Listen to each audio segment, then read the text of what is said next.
क्या आप जानते हैं कि उत्तराखंड के पहाड़ों में जहां कभी रास्ते भी मुश्किल थे और खबरें पहुंचना एक सपना लगता था, वहीं से गढ़वाली और कुमाऊनी जर्नलिज्म की शुरुआत हुई थी। ये सिर्फ अखबार की कहानी नहीं थी, ये कहानी है समय, समाज और शब्दों की, जो धीरे धीरे आवाज बन गई। समय विनोद के साथ अगर हम पीछे मुड़कर देखें तो ब्रिटिश कॉलोनियल रूल के दौरान भारत में वर्नाकुलर जर्नलिज्म का उदय भी एक बड़ा परिवर्तन था। अखबार तब सिर्फ खबर देने का माध्यम नहीं थे, बल्कि गांव को सोचने, सवाल करने और सत्ता से जवाब मांगने का साहस देते थे। देश भर में अलग अलग भाषाओं के न्यूज़पेपर और पीरियोडिकल्स निकलने लगे, जो धीरे धीरे पब्लिक ओपिनियन को मोल्ड करने लगे। ये वही दौर था जब लिखा हुआ शब्द एक शांत नहीं लेकिन प्रभावशाली आंदोलन बन चुका था। जेम्स सिल्क बंशिंघम एक इंग्लिश जर्नलिस्ट, जिनके विचार काफी लिबरल थे और जो राजा राम मोहन रॉय के करीबी थे, उन्होंने इन देसी अखबारों के उद्देश्य को बहुत साफ तरीके से समझाया। उनके मुताबिक इन न्यूज़पेपर्स का काम था शासकों को उनके कर्तव्य याद दिलाना, उनकी गलतियों पर कठोर चेतावनी देना और वो सच कहना जो शायद सुनना आसान नहीं होता। इस नजरिए से देखा जाए तो मॉडर्न इंडिया प्रेस असल में वेस्ट से मिला हुआ एक ऐसा उपहार है जिसने भारतीय समाज और संस्कृति के पुनर्निर्माण में एक नई जान फूंक दी है। कार्ल मार्क्स ने भी प्रेस को मॉडर्न सोसाइटी के रिकंस्ट्रक्शन का एक शक्तिशाली एजेंट माना था। यहीं से एजुकेशनल पॉलिटिक्स की भाषा ने जन्म लिया और सरकारी व्यवस्थाओं पर चाहे कितनी भी नरम क्यों न हो, लेकिन लगातार और व्यवस्थित आलोचना शुरू हुई। लोकल न्यूज़पेपर्स की अहमियत का अंदाजा मराठी जर्नल केसरी के पहले अंक से भी होता है।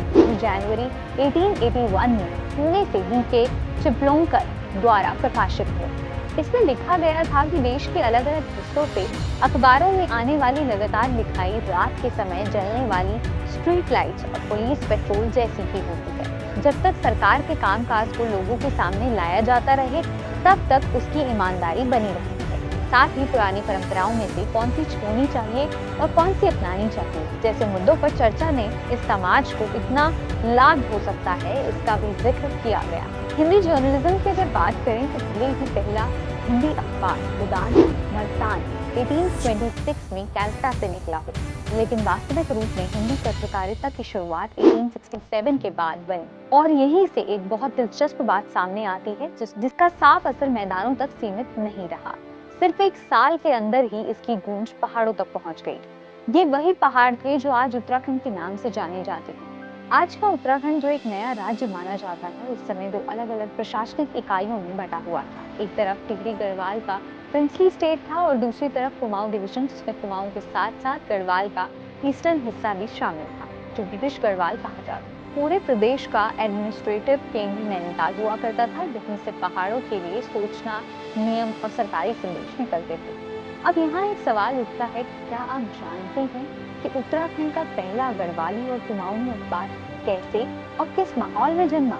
जब हम उत्तरांचल में जर्नलिज्म के प्रारंभिक चरण को देखते हैं तो सबसे पहली बात जो सामने आती है वो ये है कि 20वीं सदी की शुरुआत तक ये पूरा क्षेत्र बहुत कठिन पहुंच वाला था। जब हम उत्तरांचल में जर्नलिज्म के प्रारंभिक चरण को देखते हैं तो सबसे पहली बात सामने जो आती है वो ये है कि 20वीं सदी की शुरुआत तक ये पूरा क्षेत्र बहुत कठिन पहुंच वाला क्षेत्र था।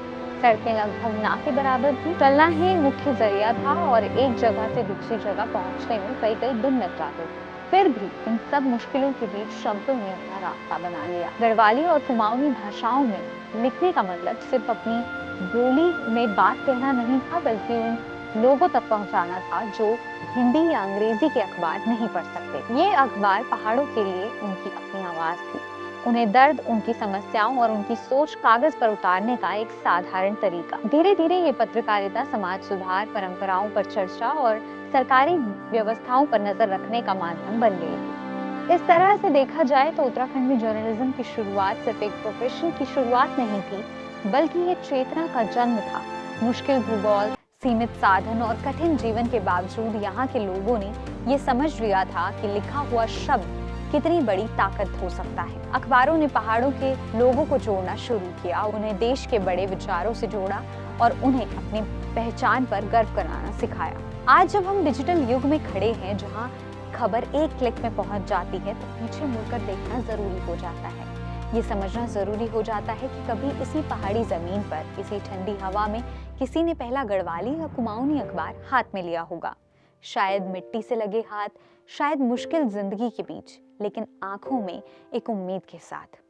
और अंत में बस इतना ही कहा जा सकता है कि उत्तराखंड का पहला गढ़वाली कुमाऊनी जर्नलिज्म सिर्फ अखबार का इतिहास नहीं है, ये एक सामाजिक जागरण की कहानी है। ये कहानी बताती है कि इरादे मजबूत हो तो पहाड़ भी आवाज बन जाते हैं और शब्द इतिहास रच देते हैं।